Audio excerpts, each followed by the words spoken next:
Si au cours de leur histoire, les Jedi se sont montrés respectueux de toute forme de vie, il en existe pourtant une qu'ils ont jugée trop dangereuse pour exister, le Tarentatek. Monstre né de l'alchimie et dévoreur de sang des sensibles à la force, les Tarentatek terrorisèrent l'ordre Jedi à tel point que ces derniers organisèrent l'une des plus grandes chasses de leur histoire pour les éradiquer. De la période de l'aube des Jedi jusqu'à l'Ancienne République, explorons ensemble l'un des chapitres les plus méconnus et sanglants de l'histoire des Jedi. Un récit de guerre, de monstres et d'une tragédie aux allures de romance maudite. N'hésite pas à liker cette vidéo, à la commenter et à t'abonner pour plus de lore Star Wars.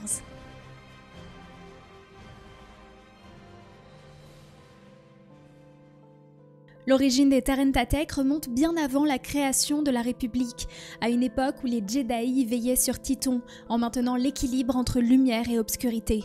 L'alchimie était encore une science tolérée, pratiquée librement dans l'un des temples de la planète. Mais la guerre des despotes arriva, et avec elle, la nécessité de se défendre.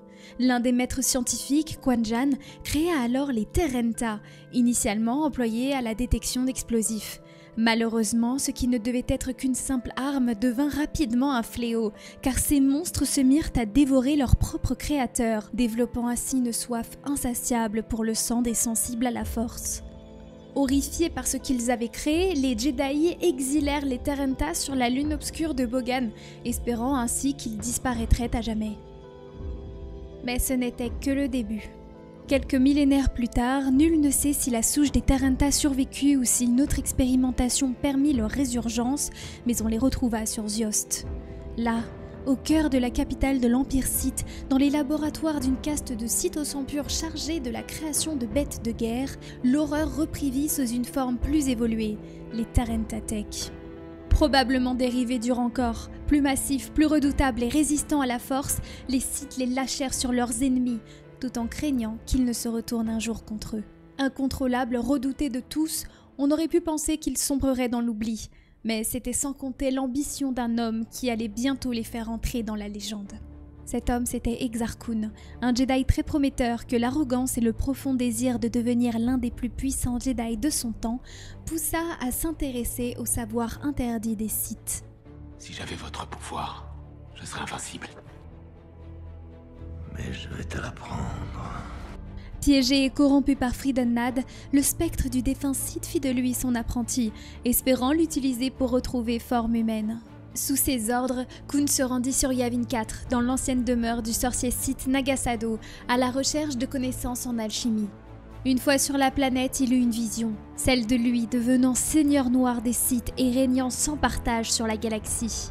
Enivré par cette nouvelle promesse de pouvoir et soutenu par de nouveaux serviteurs, Exar Kun trahit son maître et annihila son esprit avant de plonger dans les archives de Sado.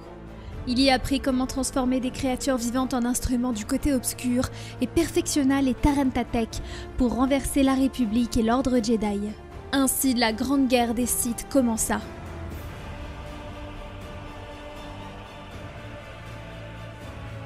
Ils redoutent les monstres. Ils fuient devant eux. Le monde n'a pas toujours besoin d'un héros. Il a parfois besoin d'un monstre. Kun lâcha des légions de Tarentatek sur les avant-postes Jedi qu'ils ravagèrent sans pitié. Résistant à la force, armés de grips et de défenses empoisonnées, maîtres comme Padawan succombèrent à la sauvagerie de ces monstres qui gagnèrent la sinistre réputation de tueurs de Jedi. Mais cela ne suffit pas à assurer la victoire et Kun fut vaincu, laissant derrière lui ces bêtes de guerre qui erraient désormais librement dans la galaxie. Au lendemain du conflit, le Conseil Jedi lança la grande chasse pour éliminer les Tarentatek survivants. Malheureusement, peu de Jedi revinrent de ces périlleuses expéditions. Et 3 Jedi allaient justement marquer l'histoire de cette chasse de par leur lien unique. Sheela Noor, Duron Keldroma et Gun Ansaresh. Sheela, fougueuse et volontaire, incarnait l'idéal du guerrier Jedi. Son sabre équipé d'un cristal Solari unique offert par son maître ne fonctionnait que si elle restait fidèle à la lumière. Duron, héritier de la prestigieuse lignée des Keldroma, était dévoué et idéaliste. Il pouvait troubler l'esprit des créatures et voir des bribes de l'avenir. Quant à Gun, chasseur hors pair aussi arrogant que pragmatique, il privilégiait toujours la réussite de la mission, quel qu'en soit le prix. Des années durant, le trio traqua les Terentatek à travers la galaxie, laissant dans leur sillage les brasiers fumants des cadavres de ces monstres. Ils devinrent les meilleurs chasseurs de l'ordre et se virent confier des missions toujours plus dangereuses. Mais parfois, tout ne se passait pas comme prévu. Leur dernière mission sur Tatooine se solda par la perte tragique d'un camarade dans l'antre d'un Terentatek. Face à la mort qui les guettait à chaque instant, leur lien se renforça. Sheila et Duron développèrent un amour sincère, veillant l'un sur l'autre. Après la tragédie de Tatooine, le Conseil mit fin à la grande chasse, mais l'histoire de nos 3 héros n'était pas terminée. Une ultime mission les attendait, nettoyer Korriban. Sur ce monde natal des Sith baignés dans le côté obscur, envoyer seulement 3 Jedi pour éliminer ces monstres dans leur environnement naturel semblait insensé. Pourtant, le trio accepta la mission, à contre-cœur, ne rêvant que d'une chose, laisser ces monstres derrière eux. Je ne veux plus tuer, Shayla. Je n'en peux plus du sang. Arrivés sur Korriban, la planète exacerba leur passion, les poussant à trahir leurs principes Jedi pour obtenir des informations sur le Terentatek. J'ai peur. Après une semaine de recherche, le couple céda à leur amour, mais Gunn les surprit et les réprimanda sévèrement. Je ne peux pas vous faire confiance tant que cette passion existe entre vous. J'ai vu trop de Jedi tomber victimes de ces pièges. Vous mettez notre mission en péril et je ne peux prendre ce risque. Nos chemins doivent se séparer. Face à leur refus d'y renoncer, Gunn les quitta et partit seul pour les terres d'ombre de Kashyyyk, où un autre Terentatek avait été signalé.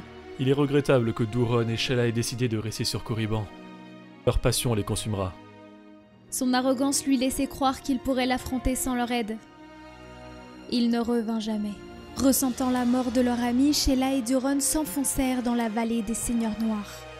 Mais face aux Terentatek, privés de Gunn et de leur lien à 3, écrasés par l'obscurité oppressante des tombeaux, les Jedi se retrouvèrent impuissants. Je ne peux pas établir le contact. Shayla! Duron, non!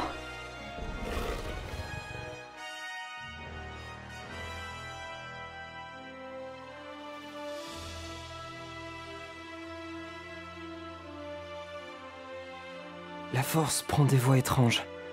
Tu dois me laisser ici. On a réussi, Shayla. L'avenir est plein de lumière. Je t'aime. Je t'aime aussi. Désormais seule, accablée de chagrin, Sheila poursuivit la mission. J'ai traqué le Terentatek blessé jusqu'au tombeau de Nagasado. Peu m'importe maintenant les codes ou les conseils. La lumière ou le côté obscur. Plus rien de tout cela n'a de sens. Mon amour est mort. Seule la vengeance a un sens. Lorsqu'elle alluma son sabre laser pour assouvir sa vengeance, l'obscurité s'empara d'elle. Le cristal Solari refusa alors de fonctionner. Je ne vois devant moi que des ténèbres. Et la lumière de la lame s'éteignit en même temps que la dernière parcelle de lumière quittait son cœur. Il n'y a pas de mort. Il n'y a que la force. Il n'y a pas de mort. Il n'y a que la force. Il n'y a pas de mort, il n'y a que la force. Ainsi disparurent les meilleurs chasseurs de l'ordre Jedi, à jamais réunis dans la force, dont les reliques seront retrouvées quelques années plus tard par Revan. Quant aux Terentatek, ils n'ont pas disparu. Chaque cycle de leur réveil est lié à la montée du côté obscur. Ainsi, lorsque la galaxie plongera à nouveau dans l'obscurité, ils se réveilleront et la chasse pourra recommencer.